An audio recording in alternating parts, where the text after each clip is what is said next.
Good afternoon. I want to speak today to the unfolding situation in Afghanistan, the developments that have taken place in the last week, and the steps we're taking to address the rapidly evolving events.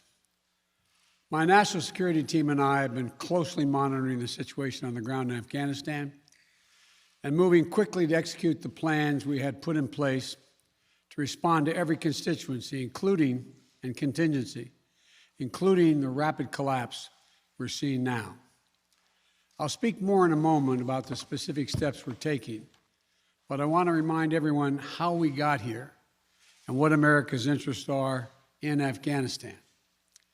We went to Afghanistan almost 20 years ago with clear goals. Get those who attacked us on September 11, 2001, and make sure al-Qaeda could not use Afghanistan as a base from which to attack us again. We did that. We severely degraded al-Qaeda in Afghanistan. We never gave up the hunt for Osama bin Laden, and we got him. That was a decade ago. Our mission in Afghanistan was never supposed to have been nation building. It was never supposed to be creating a unified, centralized democracy. Our only vital national interest in Afghanistan remains today what it has always been: preventing a terrorist attack on America's homeland. I've argued for many years that our mission should be narrowly focused on counterterrorism, not counterinsurgency or nation building. That's why I opposed the surge when it was proposed in 2009 when I was vice president. And that's why, as president, I'm adamant that we focus on the threats we face today in 2021, not yesterday's threats. Today, the terrorist threat has metastasized well beyond Afghanistan.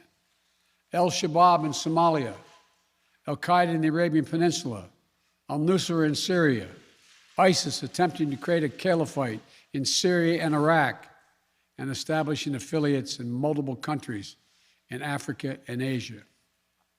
These threats warrant our attention and our resources.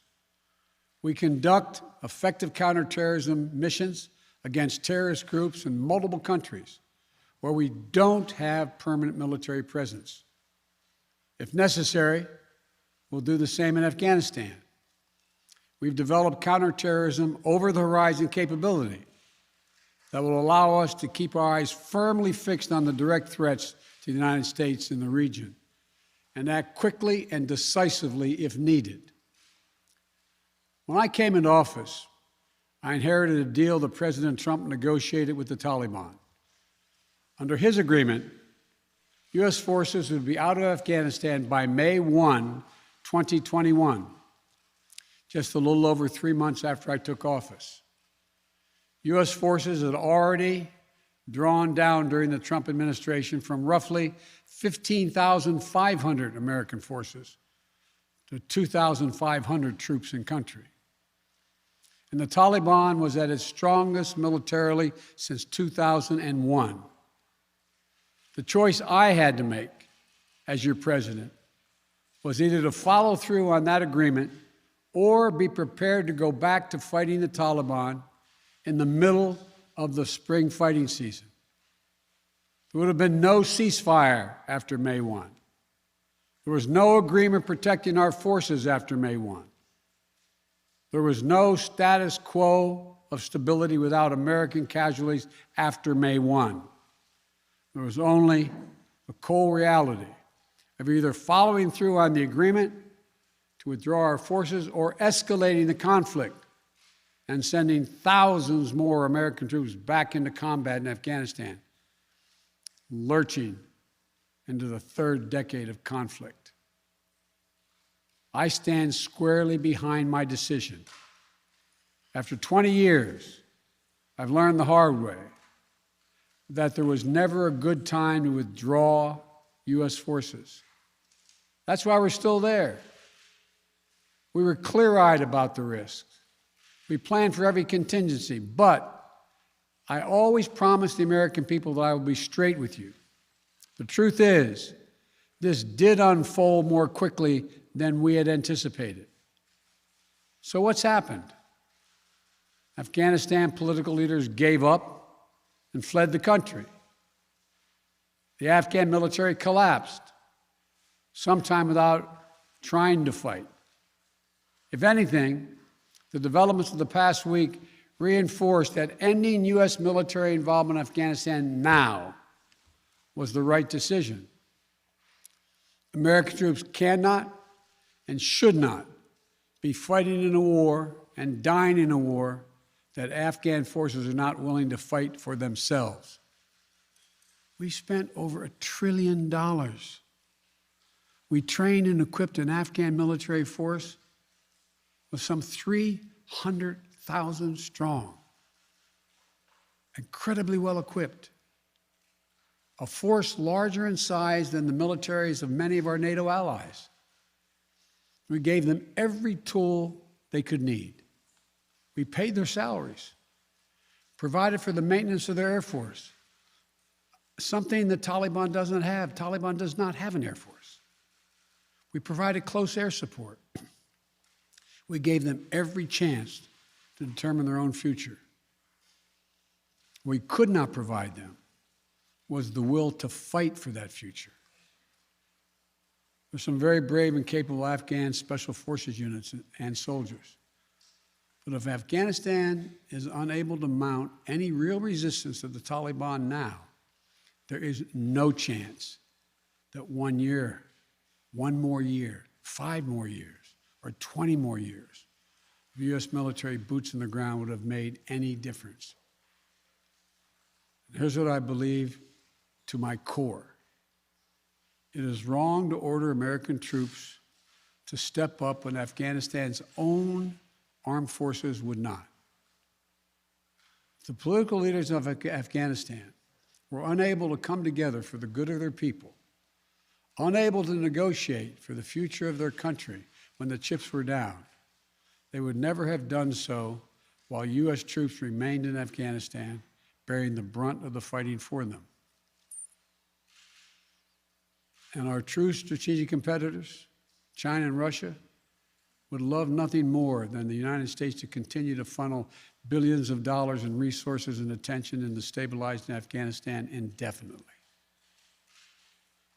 When I hosted President Ghani and Chairman Abdullah at the White House in June, and again when I spoke by phone to Ghani in July, we had very frank conversations.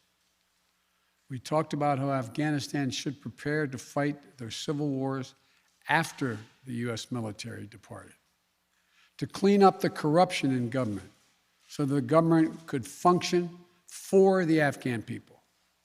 We talked extensively about the need for Afghan leaders to unite politically. They failed to do any of that. I also urged them to engage in diplomacy, to seek a political settlement with the Taliban. This advice was flatly refused. Mr. Ghani insisted the Afghan forces would fight, but obviously he was wrong.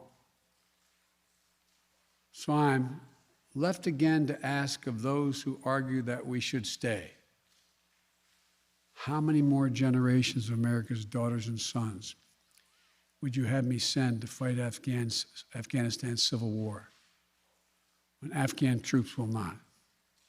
How many more lives, American lives, is it worth? How many endless rows of headstones at Arlington National Cemetery?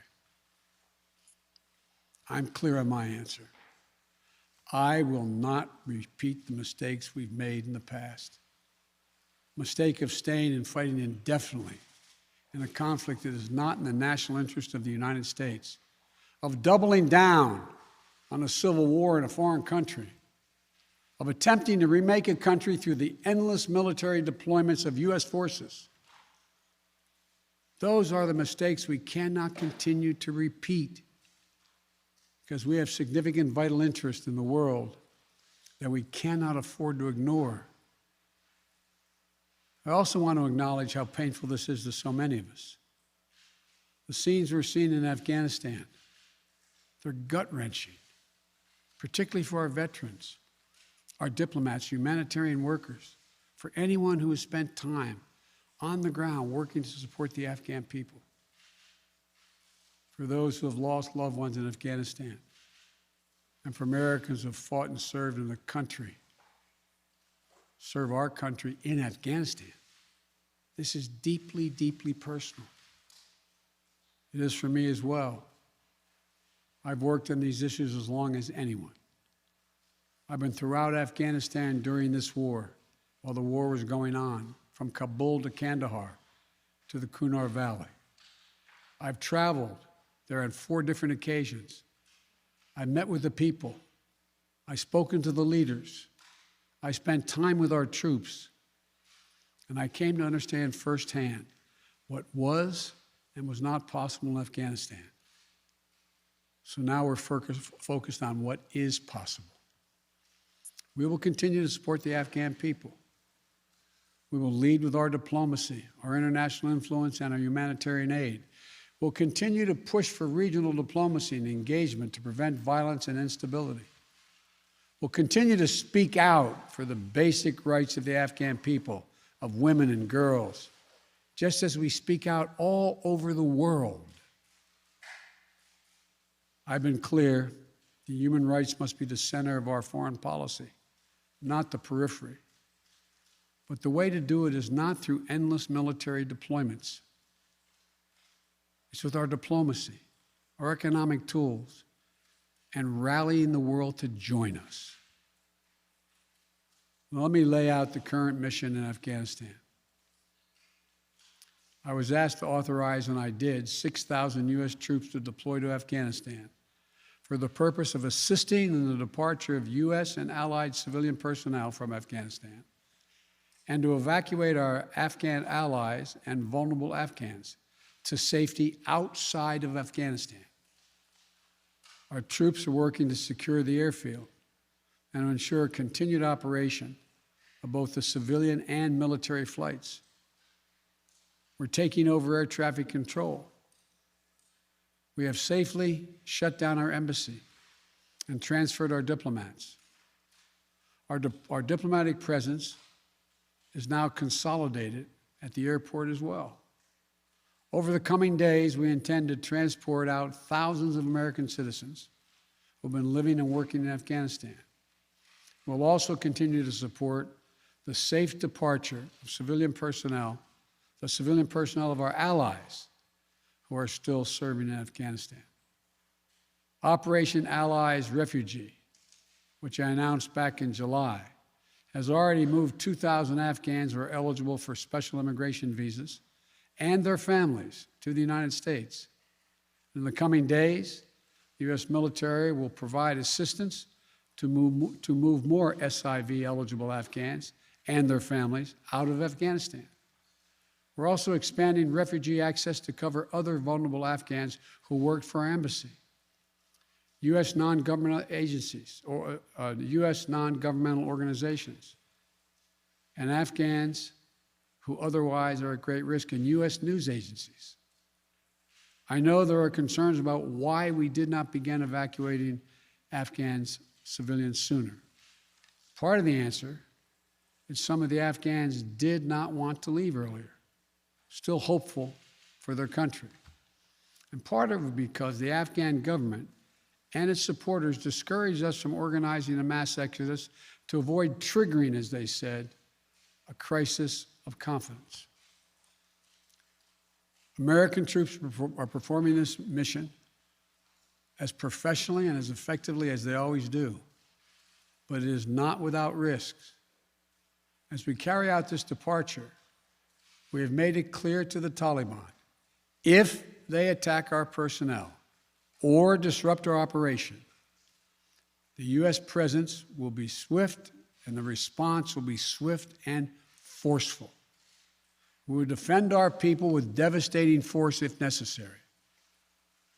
Our current military mission will be short in time, limited in scope, and focused in its objectives. Get our people and our allies as safely as quickly as possible. And once we have completed this mission, we will conclude our military withdrawal. We will end America's longest war after 20 long years of bloodshed. The events we're seeing now are sadly proof that no amount of military force would ever deliver a stable, united, secure Afghanistan, as known in history as the graveyard of empires. What's happening now could just as easily happen 5 years ago or 15 years in the future. We have to be honest. Our mission in Afghanistan is taking many missteps, made many missteps over the past 2 decades. I'm now the 4th American president to preside over war in Afghanistan, 2 Democrats and 2 Republicans. I will not pass this responsibility on to a 5th president. I will not mislead the American people by claiming that just a little more time in Afghanistan will make all the difference. Nor will I shrink from my share of responsibility for where we are today and how we must move forward from here. I am President of the United States of America, and the buck stops with me.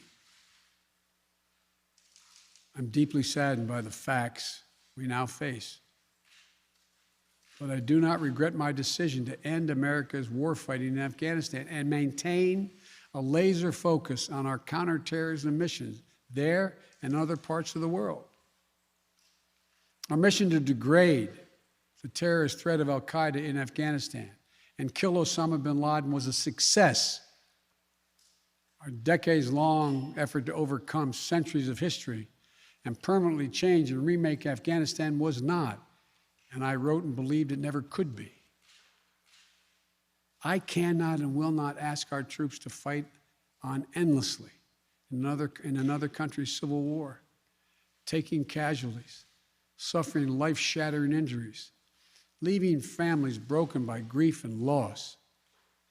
This is not in our national security interest. It is not what the American people want. It is not what our troops, who have sacrificed so much over the past 2 decades, deserve. I made a commitment to the American people when I ran for president that I would bring America's military involvement in Afghanistan to an end. While it's been hard and messy, and yes, far from perfect, I've honored that commitment.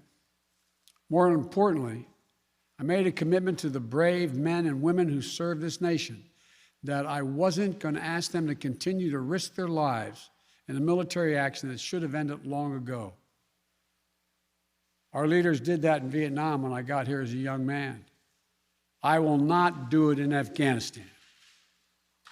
I know my decision will be criticized, but I would rather take all that criticism than pass this decision on to another president of the United States, yet another one, a 5th one, because it's the right one, it's the right decision for our people, the right one for our brave service members who risk their lives serving our nation, and it's the right one for America. Thank you. May God protect our troops, our diplomats, and all brave Americans serving in harm's way.